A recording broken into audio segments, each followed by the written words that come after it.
UN Human Rights Council SAD event of the borders, which has made 10 accounts provide invaluable insight into It also found a disturbing array of crimes against humanity. 잠도 재우지 않으면서 치소를 당한 월 봉급이란 건 받지 못하고 그냥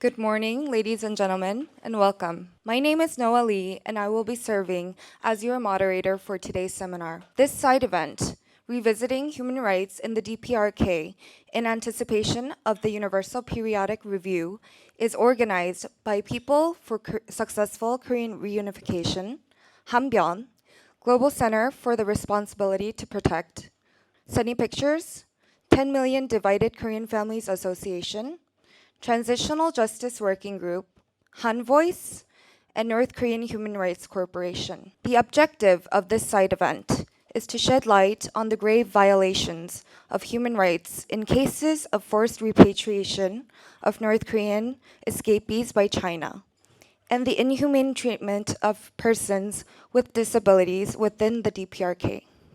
Prior to the commencement of our session, I would like to bring your attention to the fact that this session will be recorded.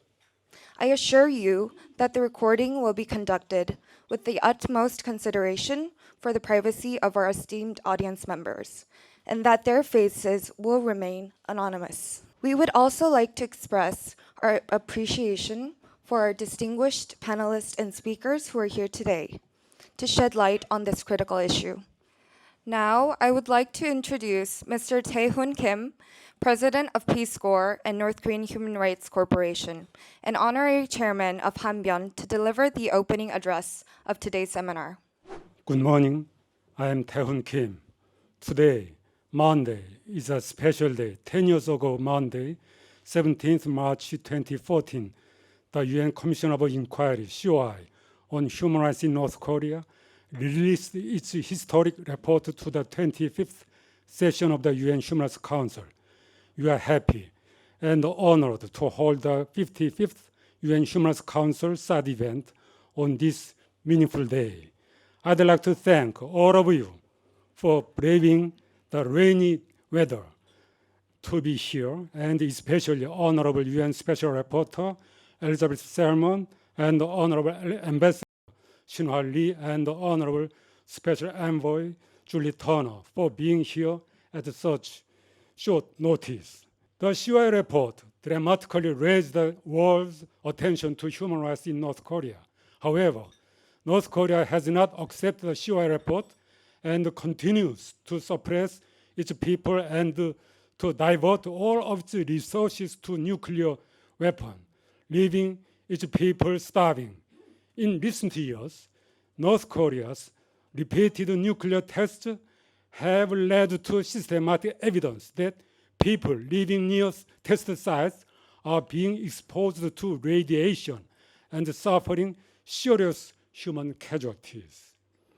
By the way, on the surface, North Korea claims to have made some improvements for vulnerable groups, such as women and people with disabilities, but it has only improved its image in the eyes of the international community to ease human rights abuses. We have a woman with a disability from North Korea, Mrs. Mi-young Lee, who is here today to testify to this point. It will be first UN testimony as a person with a disability from North Korea. The human rights situation in North Korea has worsened during the COVID-19 pandemic, with the authorities' restrictions on movement, border closures, and the blockades of ideas and culture exacerbating the suffering of North Koreans. Next, I'd like to urge North Korea's neighbors, China and Russia, to uphold the principle of non-refoulement. Most notably, in October last year, China sent an unprecedented 600 escapees back to North Korea and has refused to stop the policy despite warnings from the international community. This is a serious violation of the Refugee Convention and the Convention Against Torture, to which China is also a party. China claims that there is no evidence that repatriated escapees have been tortured in North Korea. But there are so many victims who can testify that they were forcibly repatriated from China and tortured. One of them, Mrs. Myung-hee Ji, will testify here soon. Therefore, the upcoming Human Rights Council resolution should explicitly name China as the perpetrator of forced repatriation and shame it for its wrongdoing. This is the way to ensure the proper implementation of the COI report. Most important than consensus is clarity on who is responsible for refoulement to prevent recurrence. Meanwhile, North Korea has been helping Russia's war of aggression against Ukraine by providing shells and missiles, and Russia in turn is illegally hosting North Korean workers in harsh conditions, transferring weapons technology to North Korea. And furthermore, Russia has been arresting and holding for an extended period of time a South Korean missionary who was helping North Korean escapees and loggers on espionage charges, allegedly at the request of North Korea. Finally, liberal countries should be more active in supporting Ukraine as it confronts Putin with all its might.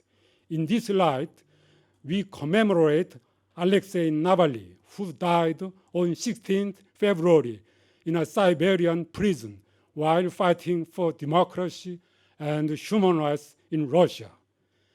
And we strongly demand the DPRK urgent dismantling of the North Korean political prison camps and the release of political prisoners. The international community must not forget the world's longest and worst human rights crisis in North Korea and do all it can to address it. Thank you very much.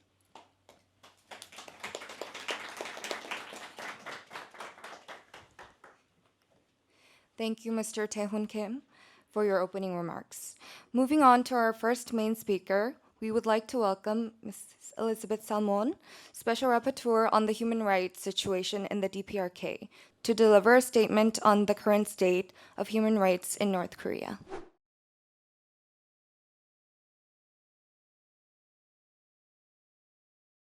Well, good morning. Allow me to congratulate you in the first place for the initiative of organizing this side event. I am grateful for the occasion to make a few opening remarks, bringing to this conversation the perspective of my mandate, which is focused, as you know, both in accountability and in seeking DPRK's collaboration and compliance with human rights standards and with its international obligations.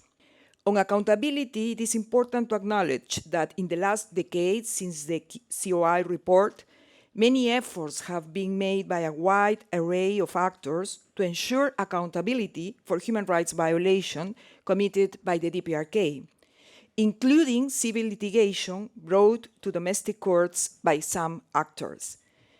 Many victims have shared their stories with the UN, governments, and civil society organizations so that human rights violations can be documented.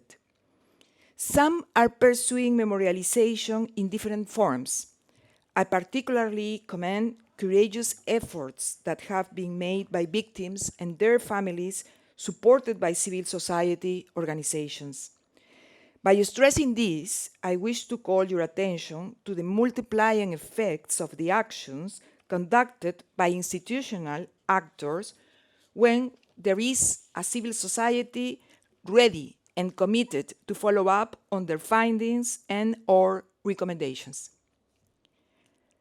The UN human rights mechanisms, including my mandate, have been serving both as part of accountability measures and entry point for engagements through dialogue with the states, providing advice and handling individual cases. It is important in this regard to remind ourselves that the DPRK is, so far, willing to report to treaty bodies, actively participates in the UPR, Universal Periodic Review, and does not close the door entirely to special procedures. For example, the DPRK officially invited a special rapporteur on the rights of persons with disabilities in 2017. The special rapporteur, Catalina de Bandas, made important recommendations, for instance, that the government should not only develop laws and policy, but also use laws and devise and implement plans to effectively change the reality of persons living with disabilities. She also recommended that the government should make sure people with disabilities are included in decision-making processes, education, work, and services. In the aftermath of this visit, DPRK continues to engage with the UN human rights mechanisms on the issues of the rights of persons living with disabilities. The government submitted a response to the list of issues raised by the Committee on the Rights of Persons with Disabilities in December 2023. Concerning repatriation, one of the strengths of the special procedures is that we can also engage with other states related to DPRK human rights issues independently. This includes communications, dialogues, and official country missions. For instance, my mandate and other mandate holders as well has been a strong voice on raising concerns about forcible repatriation of individuals from the DPRK and clarifying legal obligations to China and other states. I receive information that China, regrettably, continues to forcibly repatriate people from the DPRK. But dialogue led to a small progress in understanding legal obligations. Equally concerning is the stricter control of the borders, which has made escape and transfer of information very challenging. People used to escape from the country as a last resort, but now it is almost impossible. We, the international community, should continue to talk about how to address this issue because, as it has been seen in other cases, the lack of information could easily turn into the lack of interest. We cannot abandon the people in the DPRK who are suffering from human rights violations. Finally, it is even more important to make best use of limited engagement opportunities with the DPRK, such as the upcoming UPR in November and the review by the Committee on the Rights of Persons Living with Disabilities. As you may know, many of the recommendations the DPRK received during the third round UPR session in 2019 overlap with those presented during the DPRK's second UPR in 2014, as the DPRK government had failed to show noticeable improvements. Not many actors are, in fact, following up on the implementation of such recommendations, while, once again, the scarcity of information remains a major challenge. Therefore, I hope that we work together to follow up on specific issues such as right to food, the right to health, the treatment of repatriated people, and specific aspects of the rights of women and girls, and the rights of persons with disabilities in the upcoming UPR. I also hope that the DPRK will take the opportunity of the UPR to restart engagement with the international community, including through allowing the presence of the UN country team. I am looking forward to listening to the other panelists, particularly the two escapees from the DPRK, to whom I wish to express our unfailing support. Thank you very much.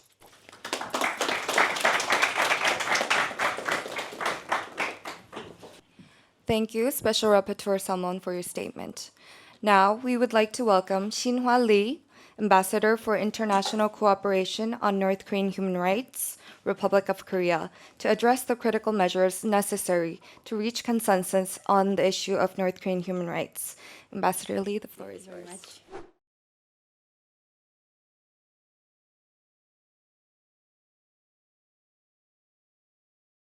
Thank you very much, ladies and gentlemen. As we commemorate the 10th anniversary of the COI report and the 20th anniversary of the establishment of the UN Special Rapporteur on Human Rights in North Korea, it is my pleasure to speak at this event organized by the Peace Corps and the Association of the North Korean Human Rights. Today, we have the honor of hosting two North Korean escapees, particularly including one who suffered from discrimination due to disabilities. Their first-hand accounts provide invaluable insight into the human rights situation in North Korea today, I believe. The COI report of 2014 indeed represented a watershed moment, directing international focus toward the human rights abuses in North Korea. It underscored the importance of considering the nuclear issue within the wider context of security and peace. The resumption of discussion on North Korean human rights at the UN Security Council in August 2023, following a 6-year hiatus, is both a warning to the regime and a beacon of hope for the people of North Korea. Post-publication of the COI report, North Korea's response included amendments to the Child Rights Act in 2014 and ratification of the Convention on the Rights of Persons with Disability, CRPD, in 2016. These actions seem to be a direct response to the international pressure mounted by the COI report. However, this momentum was unfortunately undermined by a shift in political priority in South Korea and the United States between 2017 to 2019, with a focus on more inter-Korean relations and denuclearization talks. This led to human rights being sidelined. Those periods, marked by false hopes for peace and denuclearization talks, saw North Korean human rights issue being overshadowed. This year marks a pivotal moment for emphasizing human rights issue in North Korea.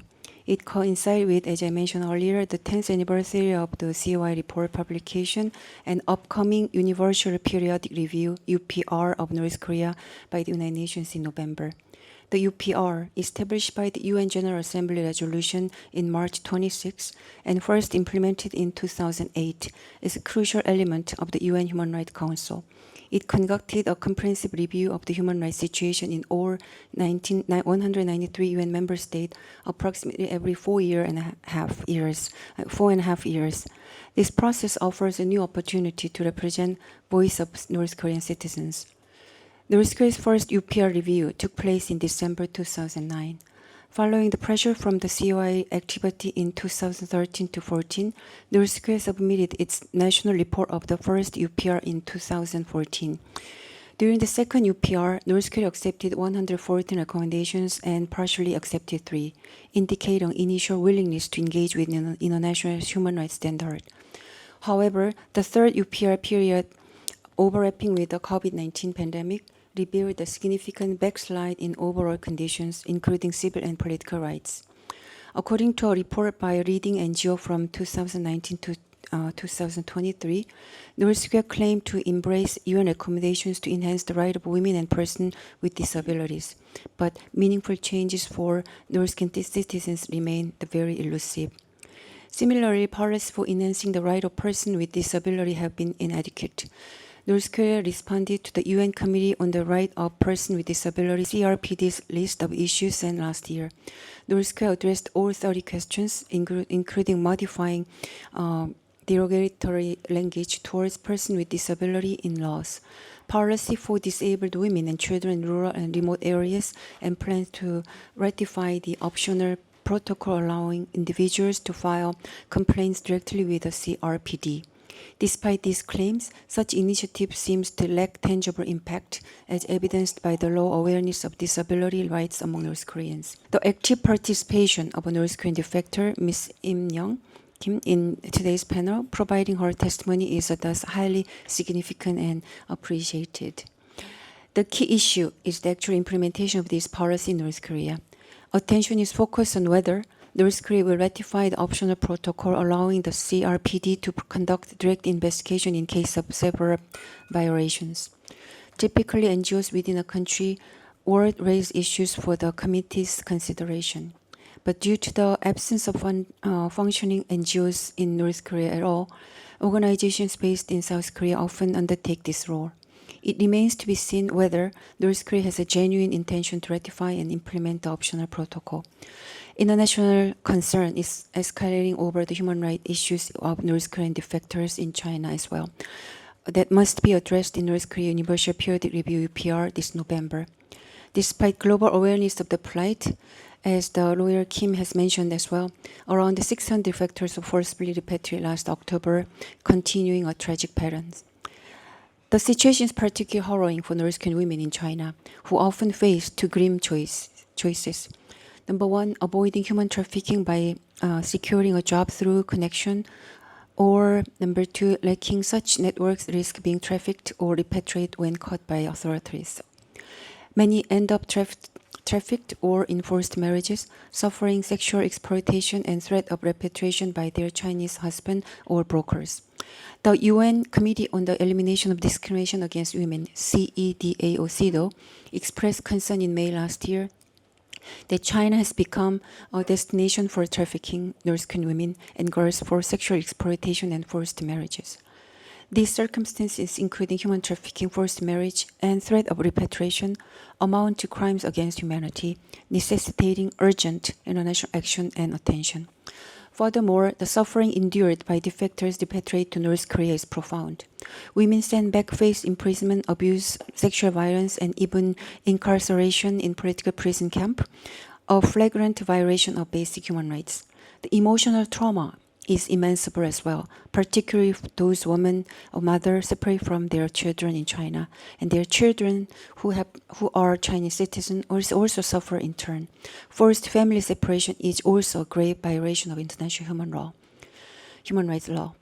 Last year, the South Korean ambassador to the UN in Geneva urged China to protect the right of North Korean defector and comply with international regulation. This marked the first time the South Korean government directly addressed defector right in China's UPR. The South Korean government has since cleared China's position on the defector issue ahead of the fourth Chinese UPR, including question on refugee application process, protection, support for trafficked North Korean, and support for children of defectors born in China. The human rights crisis in North Korea transcends national boundaries, affecting not just North Koreans but also those who have escaped the regime. These defectors face serious problems, as I mentioned, the human trafficking and forced repatriation. We must raise those issues. The Kim regime also perpetrated abduction and detection crimes by individuals, not only South Korean but also foreign nationals. And I also want to mention the Kim Guk-ki, Choi Chung-gil, Kim Jung-sam, who's been detained together with the three other the North Korean defectors who are there in North Korea for more than 10 years. I think Kim Jong-un must release them immediately. And all those things are, I think, a very serious humanitarian crisis, but unfortunately they turn out to be the forgotten crisis because of those mounting the global crisis that has a more global attention, such as Ukraine and the Gaza crisis. Currently attending a UN conference in Geneva myself, I'm firmly convinced of the UN's critical role in promoting human rights in North Korea, including the Elizabeth Salmon. North Korea's self-imposed isolation and close-off nature make conventional method of enhancing and protecting human rights typically effective in most UN member countries inapplicable. Despite North Korea's claim that human rights issues are being exploited by the US and its allies as part of a hostile policy, the majority of nations within the United Nations express their concern and support actions to address these human rights violations. The significance of the UN's presence on North Korean human rights issues is underscored by North Korea's desire to maintain its UN membership status. In this context, the role of the UN and European nations becomes increasingly vital. It is essential to foster collaboration and enhance multilateral cooperation with nations sharing the value of liberal democracy, while also engaging in dialogue and building relations with the countries holding different perspectives, including swing states and those with neutral stances. Even these countries agree that acts violating universal values and norms, such as human rights abuses of North Korea, warrant concern and demand resolution. This consensus is why UN resolutions on North Korean human rights have been continuously adopted over the past 2 decades. I advocate for quote-unquote hybrid multilateralism. I argue that this strategy prioritizes collaborations and conflict resolution among a diverse range of stakeholders.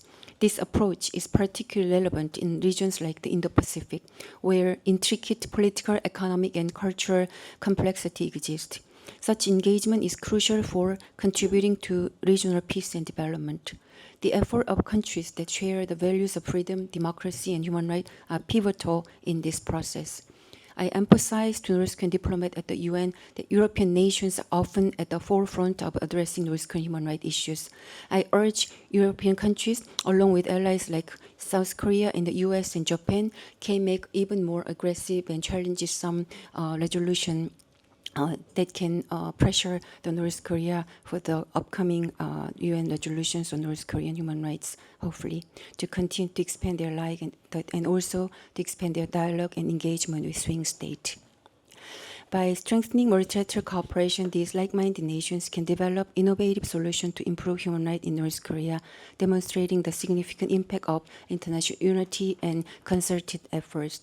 To conclude, I want to tell you that I don't know, and we do not know, what is the motive of Kim Jong-un regime to propose the two, or argue or claim the two separate hostile state narratives that targeting the South Korea as a hostile country. No matter what it was, I do believe we Korea, two Koreans, South Koreans, North Korean people are not anybody. And we, Department of Korea and South Korean government, will continuously work hard for peace, united the Korean peninsula. So I'll stop here. Thank you very much.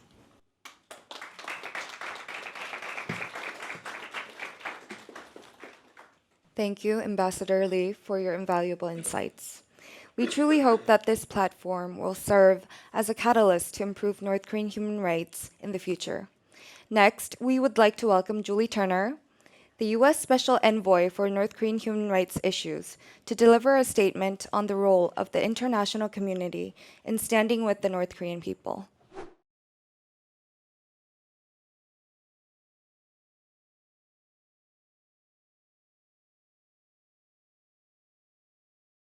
Thank you. Thank you to Mr. Kim and Peace Corps for hosting today's important side event. And thank you to Special Rapporteur Salmon and Ambassador Lee for your remarks, which created an important framing for today's conversation. I'm also honored to be speaking today along with Ms. Lee and Ms. Ji. Thank you both for being willing to share your deeply personal stories with us today. Your testimonies will provide us with important insights into the situation for persons with disabilities in the DPRK and the treatment of individuals who are forcibly repatriated to North Korea. I, along with the other governments and international organization representatives here today, will take your appeals and recommendations on board and will seek to integrate them into our efforts to promote human rights in North Korea. Thank you for your courage in speaking out and shining a spotlight on the abuses and violations committed in North Korea. 10 years ago, the UN Commission of Inquiry on the Human Rights Situation in the DPRK completed its work and released a comprehensive report documenting what it labeled systematic, widespread, and grave human rights violations occurring in the DPRK. The chair of the Commission of Inquiry, Justice Michael Kirby, stated, "It also found a disturbing array of crimes against humanity. These crimes are committed against inmates of political and other prison camps, against starving populations, against religious believers, against persons who try to flee the country, including those forcibly repatriated to China."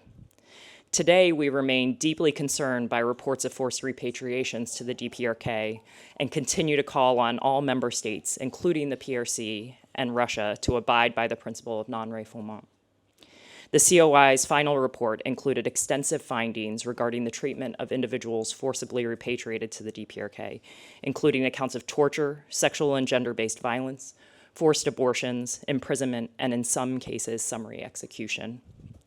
In addition, more recent reports, including one released earlier this month by Human Rights Watch, extensively documented deteriorating conditions during the COVID-19 pandemic, including a shoot-to-kill policy at the border.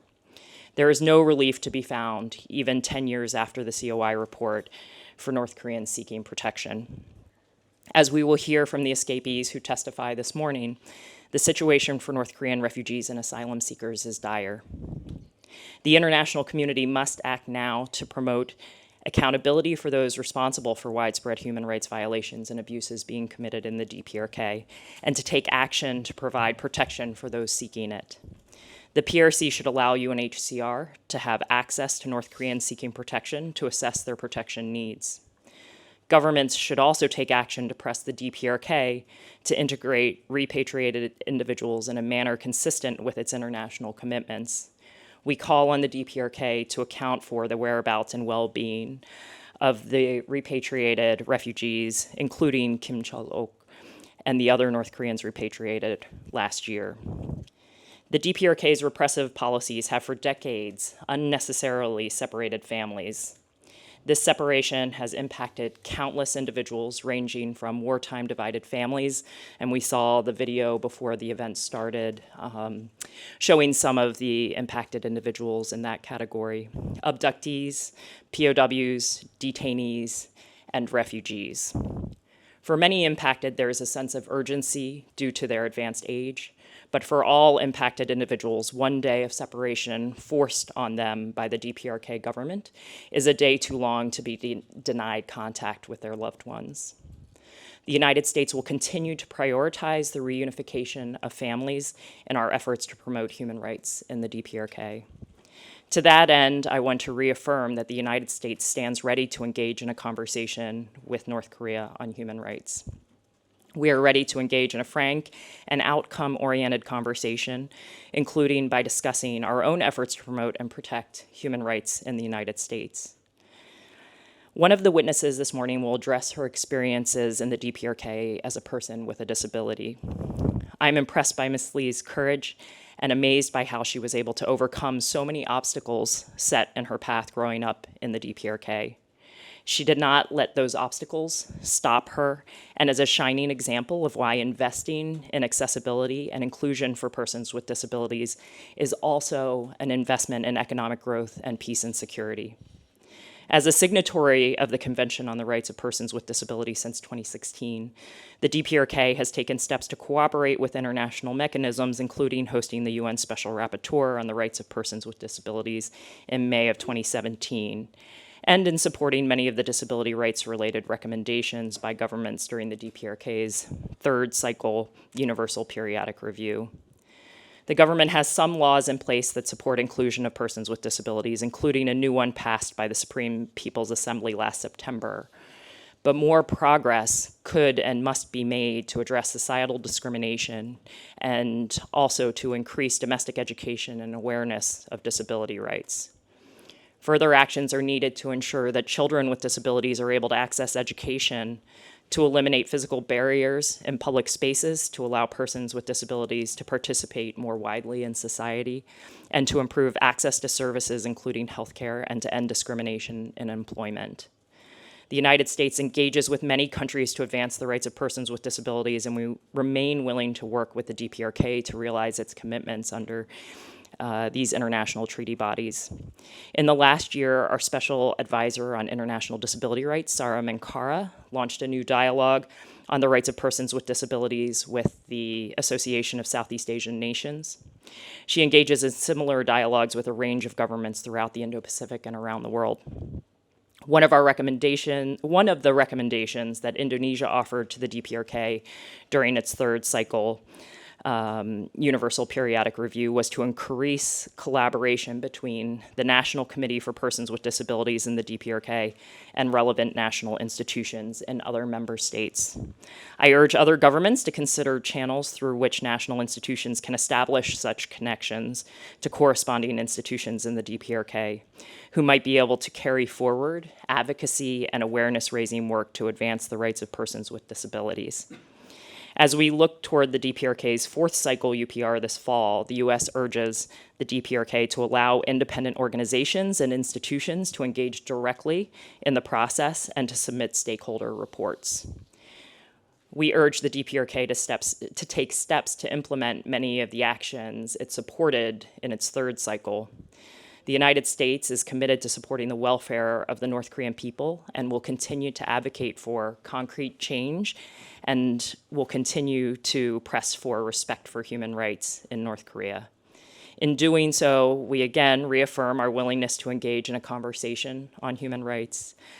In closing, I want to reiterate something that I've said many times, that now is the time for action. We cannot become complacent. The human rights crisis in the DPRK remains one of the most protracted crises in the world. We must take action now to promote real change that benefits the people of North Korea and improves respect for human rights. Thank you.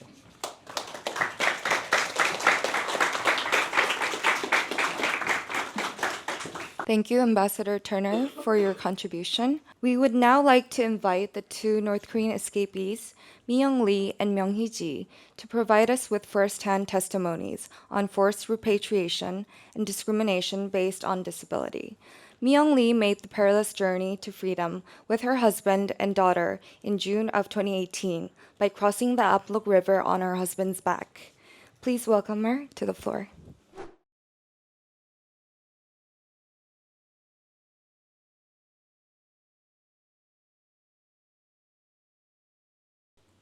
Hello, I'm Mi-young Lee. I was born in Haesan City in Yangang Province, contracted polio at the age of 9 months.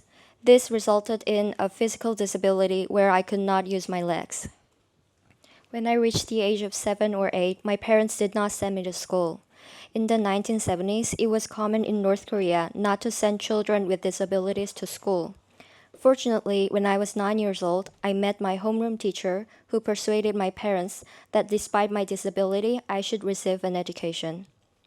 My mother carried me on her back to school every day, a journey of 1 hour each way, to ensure I had the opportunity to learn. After graduating elementary school, I wanted to attend university and studied hard to achieve my goal. However, my homeroom teacher once said that persons with disabilities shouldn't attend prestigious universities, a breeding ground for party officials, simply because they are not presentable to the public. This made me feel utterly deprived of rights. So I had to give up on the idea of attending university. After graduating from high school, I was confined to my home and could not do anything. Due to having experienced humiliation from strangers since childhood, I was advised not to leave the house by my family. Even as an adult, I was reluctant to go outside due to the sneers and glances.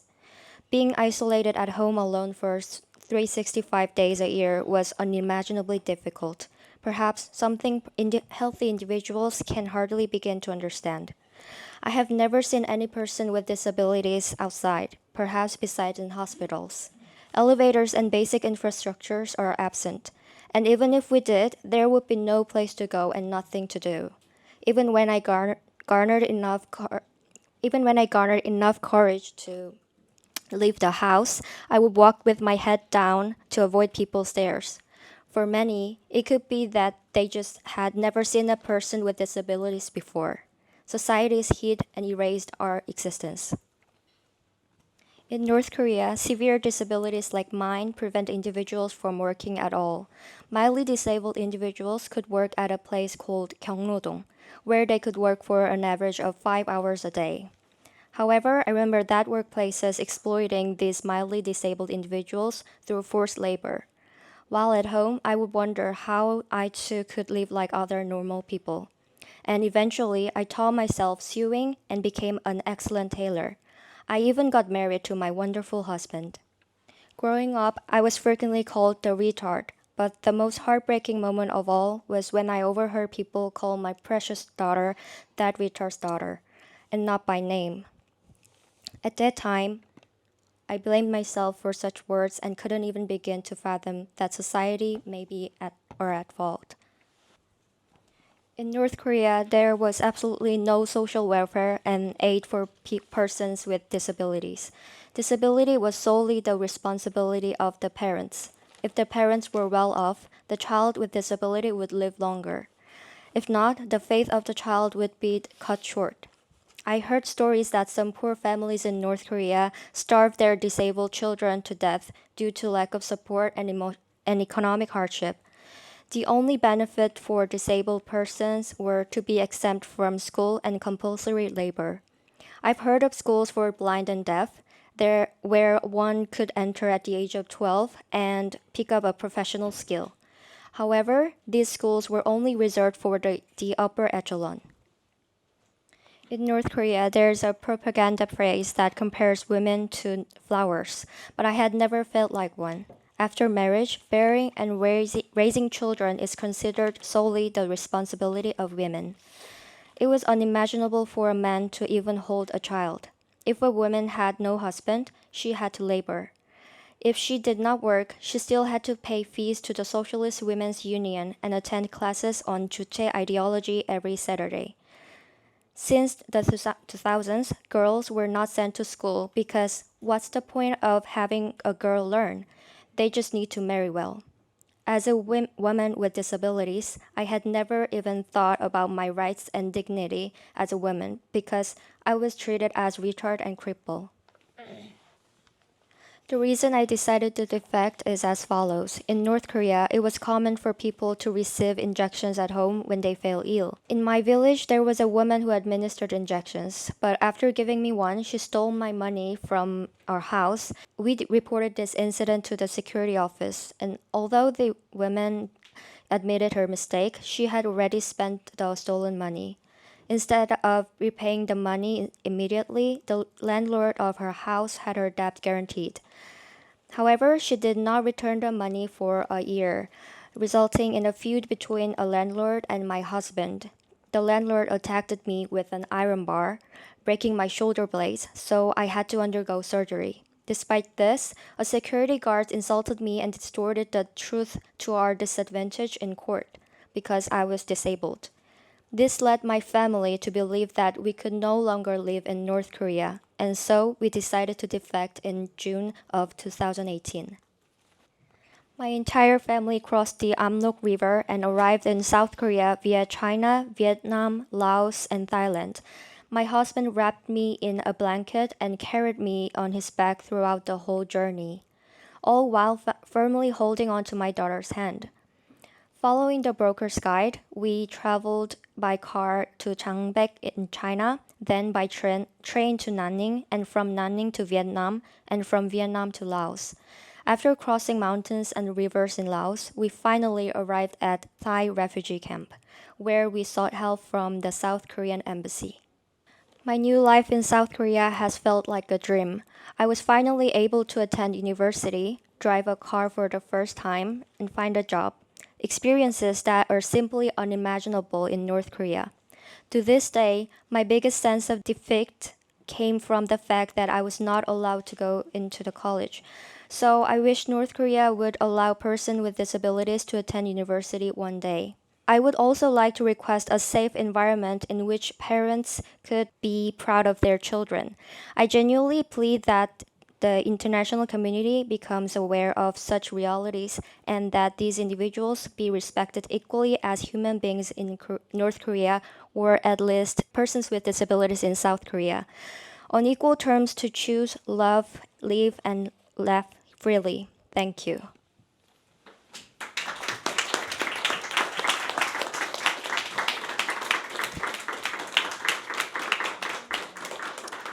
Thank you, Myung Lee, for sharing your deeply personal story with us today. Next, we would like to invite Myung Hee Ji, a survivor of forced repatriation. Hello, my name is Ji Myung-hee. I came to South Korea in 2016 in search of freedom after forcibly repatriated 2 times. My hometown is a rural city in Yangang province near the Chinese border. I was born the youngest of 8 children, and after graduating from high school and completing my military service, I got married and I became a mother of 2. In 1996, during North Korea's arduous march, my husband died of illness, and I had to raise my 2 young sons, ages 6 and 4, on my own. I did everything to support them, even smuggling past the Chinese border, which was strictly monitored by North Korean authorities. As a result, I was sent to a military labor camp 5 times for a total duration of 6 months.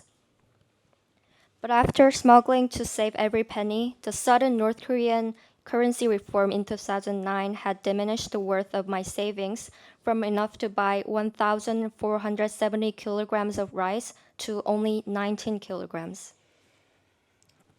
Having lost the money that I had earned without sleeping or eating properly, I became completely disillusioned with my life in North Korea. So, in July 2010, I left my children with enough food and money to eat for some time, and I defected after promising them that I would return to get them. In October 2010, I was arrested by undercover officers from the Chinese National Security Committee in Changchun, China, after a Korean Chinese person reported me.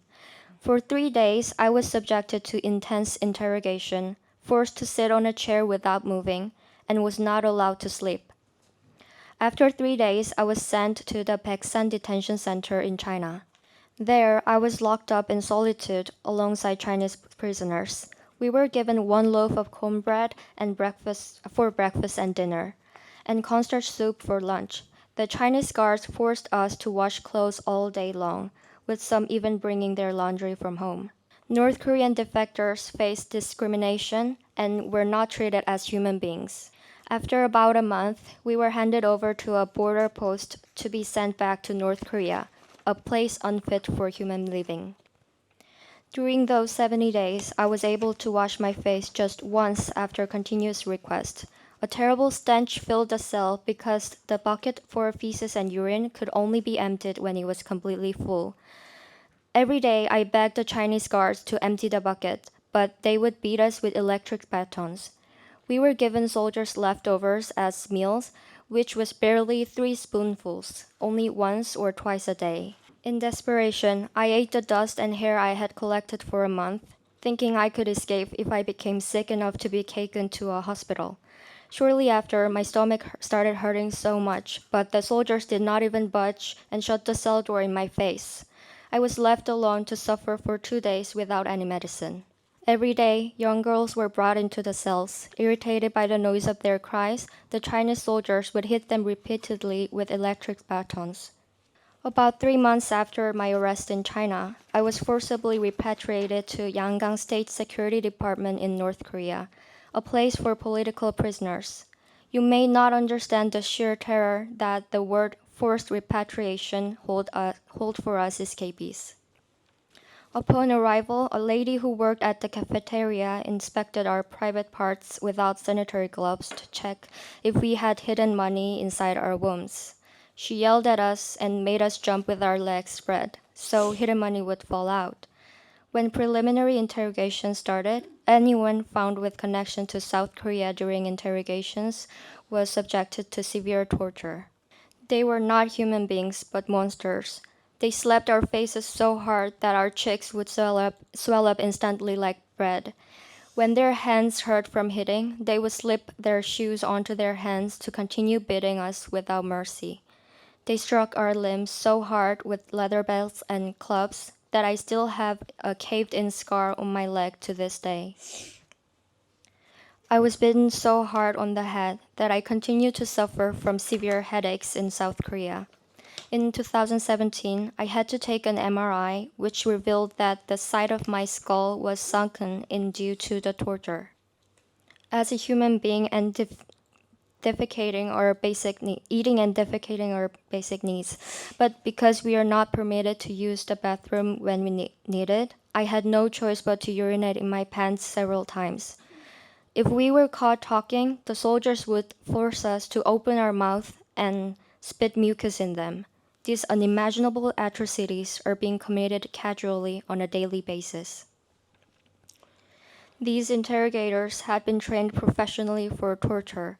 When they would beat us with their raised clubs, their eyes and faces would turn red as they were catching their breath to beat us harder. These were the faces of monsters. I still cannot erase their terrifying faces and still live with the trauma. Escaping just to be able to eat and live properly had become our crime. I still vividly remember Young-sun, a young girl who would sit next to the cell window and be envy of the sparrows as they flew around freely. I still remember each of their names: Young-sun, Eun-kyung, Yongran, Cheonghae. So many young girls who were dragged to political prisoner camps for the crimes of trying to seek a better life in South Korea.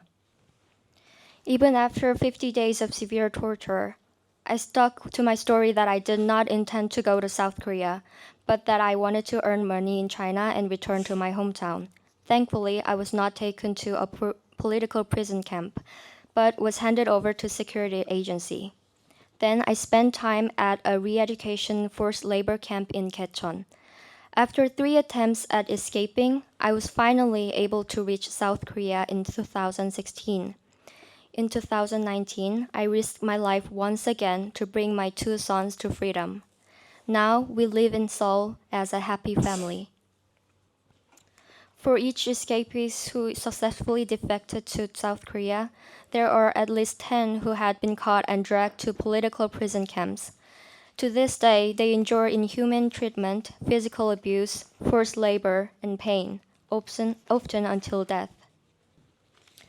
I have the responsibility to inform the international community of the reality of North Korea and stop the forced repatriation on behalf of the people I met. People who are taken to political prison camps without the chance to fend for themselves or say they just wanted to live dignified lives without starving. What I have testified today is only a small part of the human rights violations North Korea endures. I would like to use this platform to strongly commend the Chinese government, which not only captures numerous defectors and forcibly repatriates them to the DPRK. This is a death sentence. Recently, the Chinese authorities repatriated more than 600 North Koreans and will continue to do so. The Chinese government must immediately stop these inhumane acts. I earnestly appeal for international attention, support, and encouragement for the North Korean human rights movement. I appeal to your conscience and hope the world join forces to ensure that these atrocities never occur again. Thank you.